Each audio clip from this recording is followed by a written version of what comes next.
Welcome, chess friends.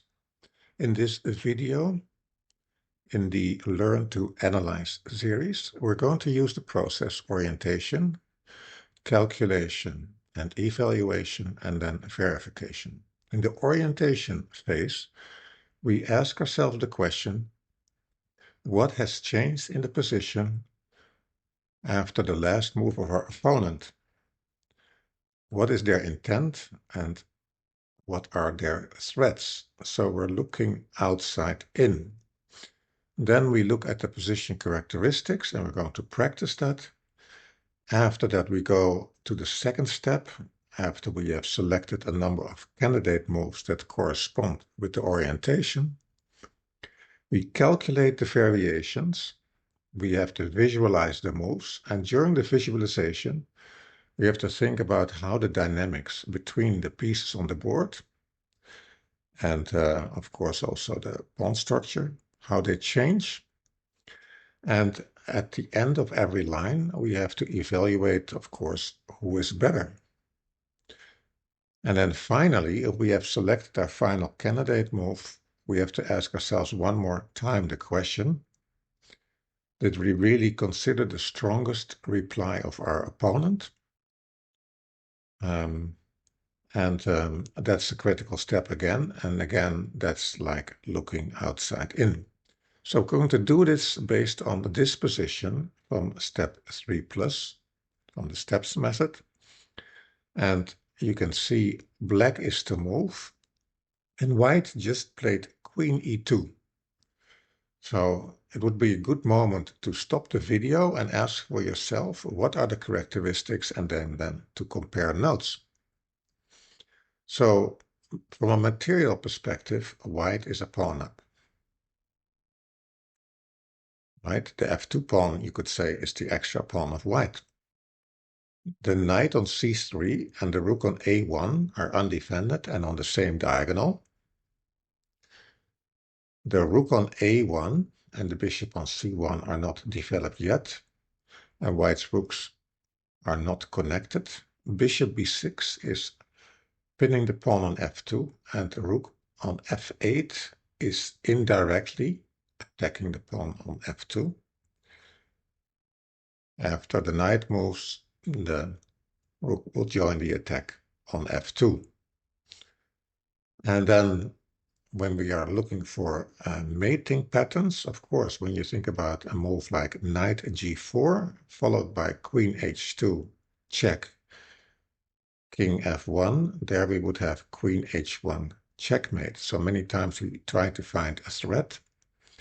And the mating square, we do two moves with the same color, and in this case, the idea knight g4, queen h2 is very strong. But what is the plan of the opponent? Of course, the opponent sees all these threats and would like to trade pieces and then nurture the extra pawn on f2. So it was white to move here. They would play queen e6 check, exchange the queens, and then finish development, and then try to make the most out of this extra pawn. And when you do this orientation as complete as possible, you can immediately find a number of candidate moves that flow from the orientation. And also you can reject certain candidate moves, right? So if you think about what we discussed, everything related to the pawn on f2, right? You can think about this idea of two moves with the same color and mate, like knight g4. You could think about just sacrificing immediately on f2 with bishop takes f2. You could think about adding an attacker to this attack on f2 with queen g3. When you see the knight on c3 and the rook on a1, some players might say, okay, two pieces on the same diagonal that are undefended, so let me pin it with bishop d4. Or black could say, I'm going to set up a battery with bishop c7 and threaten mate on h2 with queen h2. So those are a number of candidate moves, but also when you consider the move of that white would like to play, it becomes clear that after our move of like bishop c7, we didn't do anything about the threat of white in that sense of playing queen e6. So we can disregard that based on the fact that we really thought about what's the plan of our opponent. So let's go into, right? I mean, it's like very interesting, of course, to look at forcing moves first. So a lot of players would be tempted to play here bishop takes f2. And then after queen takes f2, to play knight g4. And so of course, when we are doing the analysis in an over-the-board game, we have to visualize everything. Now let me take away the last move by white. And so we are looking at the move bishop takes f2. And I'm not going to show all the moves on the board because this visualization is a critical element of the whole analysis part and learning to analyze. So bishop takes f2, queen takes f2, knight g4. Okay, there's a threat on h2. So white is, black is threatening mate. So black could give up their queen, take on f8, and then take on g4. So can you visualize with me? Bishop takes f2, queen takes f2, knight g4, queen takes f8, rook takes f8, h takes g4. And now we have to establish the material balance. Can you see what the material balance is after those moves? So let me now, for people who are less strong, show the like arrows. Bishop takes f2, queen takes f2, knight g4, the queen takes on f8, the rook takes on f8, and then the pawn takes on g4. Right, so if you think about what is gone, the knight is gone, the bishop is gone, the queen is gone, and the pawn is gone, right? And one of the rooks is gone, and let's say that this rook is gone, right? So what is left on the board? Black has a queen and a rook, and white has two rooks, a bishop, and a knight, and the pawns are even. So from a material perspective, right, white has a rook and two minor pieces for a queen. So 11 against 9 or 10, so it's doing fine.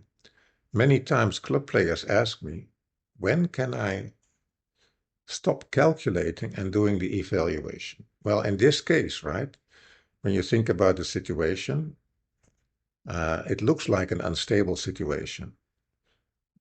The white king on g1 is unsafe. On the white side, there's an undefended knight on c3. There's an undefended rook on a1 and an undefended rook on e1. So when you ask yourself the question, can I stop calculating and say, who is better here? This is too early for this position. So we have to assess, is black's attack strong enough to compensate for the material deficit, or can white organize themselves and then work with the three pieces against the queen to win the game? So that needs a concrete answer. So we cannot stop after our line, and so we ended the line with, in this case, h takes g4, and the fact that c3 and e1 are undefended, it would be very logical to continue with the move queen f6, threatening queen takes c3 and threatening queen f2. So we have to continue our visualization And a strong candidate move in that position would need to play queen f6.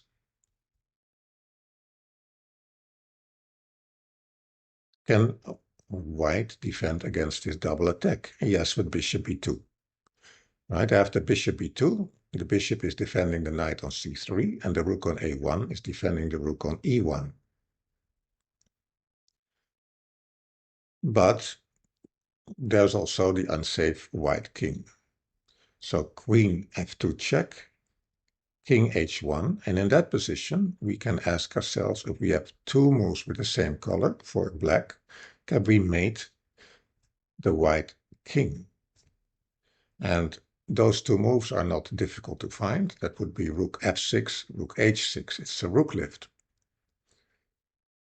Does white have a defense? Yes, with rook e5, but then after rook h6, rook h5,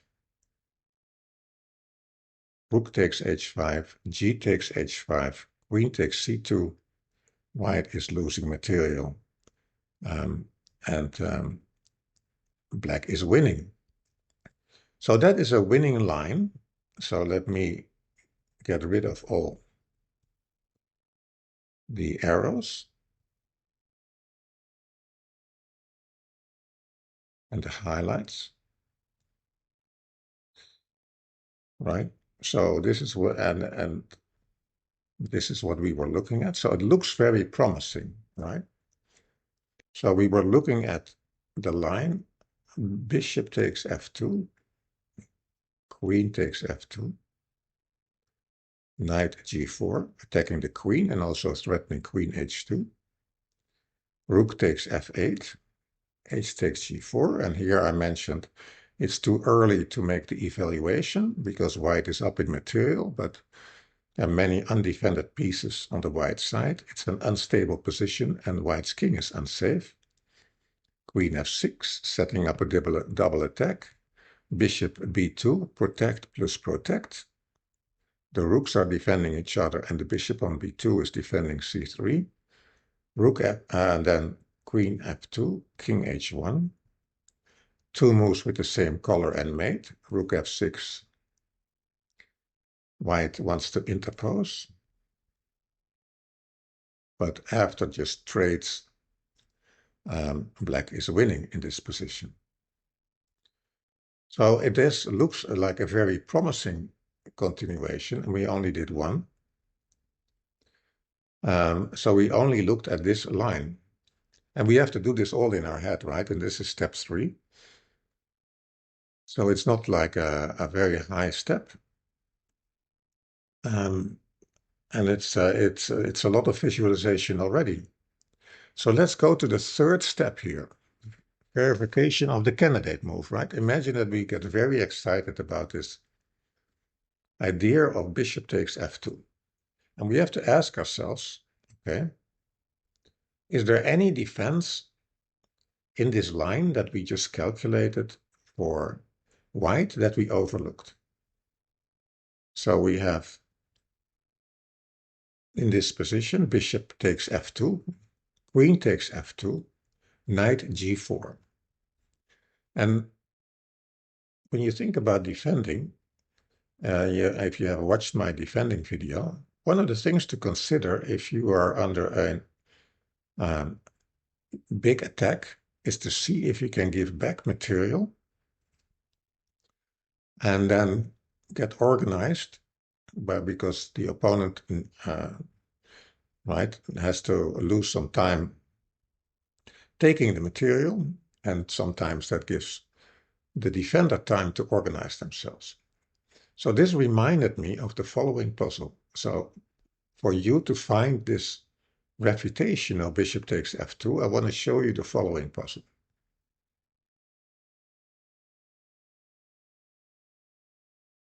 So let's see what's going on here. Right, black is to move. And what is this? This is from defending against the threat, and this is from step 3. And the other diagram that we're looking at is from step 3 plus. So what is the threat of white here? Well, two moves with the same color and mate. It's pretty clear. Rook takes g6, followed by queen h5, checkmate. But now, right, if we ask ourselves the question, what is the material balance? We see that black is up 2 pieces, so they can invest material to organize a defense. And a lot of students who are in step 3 find this a difficult puzzle because it looks like that the move that black is playing doesn't add anything to the defense of black. So can you find here the defense for black? That's the question. And the answer is bishop g5, and after rook d5, we have queen f7 and black gets organized. Right, so now black is threatening to trade attackers and defending the knight on g6 and is still up in material. So let's take that idea to this position and look at bishop takes f2, queen takes f2, knight g4. So can you visualize that line again? And think about what happened in the puzzle that I just showed you, where bishop g5 made it possible for black to organize themselves. Well, here it's kind of similar, right? White can play the move and give up a bishop with bishop f4. Of course, it's still very sharp, right? So bishop f4, rook takes f4, and then the idea is queen c5, right? To just like in the previous puzzle that we just showed, defending against the threat, to trade attackers. That's what the defender tries to do, and the queen is the biggest attacker. And in that position, right, the knight on g4 is under attack, and the queen on d6 is under attack, right? So bishop f4. Then what would follow is rook takes f4 and queen c5. I hope you can visualize this. It's a lot of visualization training. And even there, right, you have to say, okay, am I safe? And I think, right, if I were in that position, I would be concerned by the continuation of rook f1 check, and followed by king f1 forced, queen f4, king e2, rook e8. Again, can you give up material for white to save themselves in that position? So we saw bishop f4, but now we gained a rook, so again we can give up material to save ourselves. So let me go into that variation because it's now deep visualization. Bishop takes f2, queen takes f2, knight g4 was losing, we saw that. So bishop f4 is the right continuation. Rook takes f4, queen c5. So like I mentioned, the queen on d6 and the knight on g4 are under attack. I would calculate here rook f1, king takes f1, queen f4, king e2. I would be very afraid for rook e8 because after king d1 there would be knight f2 and I would have to give up the queen, or the attack of black continues. So that would be a concern, but the best move here for white would be knight e4 to again give up material to get rid of the attack by black. So this is a lot to, of course, visualize and to find, because bishop f4 is not such a natural move. For a lot of players, it's taboo to give up pieces. Knight e4 is, for a lot of players, a taboo move because it's not a safe move, but they are critical to survive this position. Okay, so now we have calculated bishop takes f2. Let's go back to the drawing board, right? So what is the first thing you do in a step method when a combination doesn't work? So assume that we found this refutation based on bishop f4 and knight e4. What do you do in the step method if a combination doesn't work? Well, it's changing the move order, right? That's the first thing we try. So what would it mean to change the move order, right? So the second move becomes the first move. And then we go from there. So in this position, the second move was knight g4. So let's see what happens if we change the move order and we start with knight g4, threatening queen h2. If we are able to visualize the position knight g4, h takes g4, rook takes f2, queen takes f2, bishop takes f2, king takes f2. And in that position, we take a moment to think about targets, and we have a king and a king on f2, a knight on c3, and the double attack that goes with those two targets is queen f6. And then after king g1, queen takes c3. So this is, of course, a very promising line.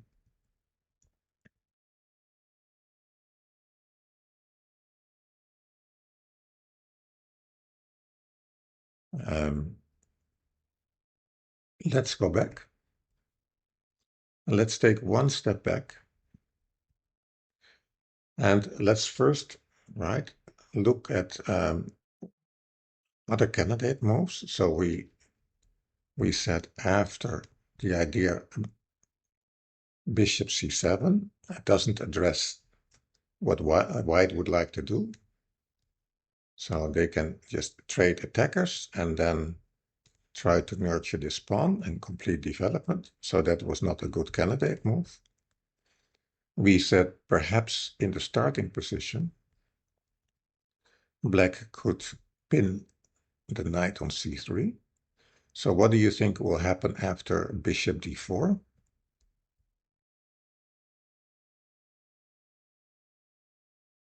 Well, white will organize themselves with bishop b2.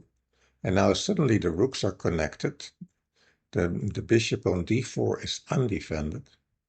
And the bishop on c1 has been given a useful square. So this doesn't yield anything because basically we helped black and it was not forceful enough. We also said we can add pressure to the pawn on f2 with the move queen g3. So let's go back and say what happens if black plays queen g3. Well, this has created a vulnerability for black in the sense that the life of the queen is now dependent on the bishop on b6. So if there's no bishop on b6, then the queen is lost because it all depends on the pin of the pawn on f2. And that is a major vulnerability for black.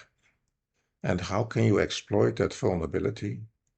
By attacking the piece that has such a central, you could say, defending task, because the bishop in a way is defending the queen from being lost. So after queen g3, white could play bishop e3. And now suddenly white is better. The major attackers have been exchanged. So let's go back and when we went back to the orientation, there was one thing, right? And that was that the rook on a8 is not active yet. So when you realize that, the corresponding candidate move would be rook a to e8 to attack the queen, right? And why is that actually a good move? Because you're going to exchange one of the defenders of the white king, which is the rook on e1. So in a way, we found a very good continuation with knight g4, but we can improve the balance between attackers and defenders by playing rook a to e8, and then after queen d2, exchange the defender, and now play the same line. And what is the difference? Right now, it's a much easier win than we had previously. Right, so if you compare this with this position, right, the position after the exchanges, this position is much easier, and white will lose a piece by force, right? For instance, in this case, rook b1, I take, the rook is under attack, I go away, I attack, I go here, and queen d4. So you can see that in this position, white might have a small chance of organizing themselves, while if we first exchange one more defender, the coordination between the pieces is completely gone, and white has no chance to save themselves. So this idea, when you are attacking, to think carefully about the balance between the defenders and the attackers is very critical. And there is a very nice video of Kasparov discussing one of his world championship games against Karpov. And he basically says, I didn't have to calculate because I knew that my force, my attacking force, was so much bigger than the defense of Karpov that my attack would win by itself. So let me show you this position from the World Championships in 1990. This was game 20. So Kasparov plays here the move queen g4, and now Karpov plays the move queen e8. And Kasparov in his video was explaining that giving the power of the two bishops, the two knights, the two rooks, and the queen versus the queen on e8, the rook on e6, and the bishop on f8, he was certain that his attack would be successful here. And then he says, I didn't calculate a lot, but then he, of course, gives many variations that actually proved that he did, in fact, do some calculation. But of course, like in the position we had, if we can play rook e8, exchange in defender, and influence the balance between attackers and defenders in a positive way, that's a preferable way to go forward. So here, he applied the step method technique, gain access to the king.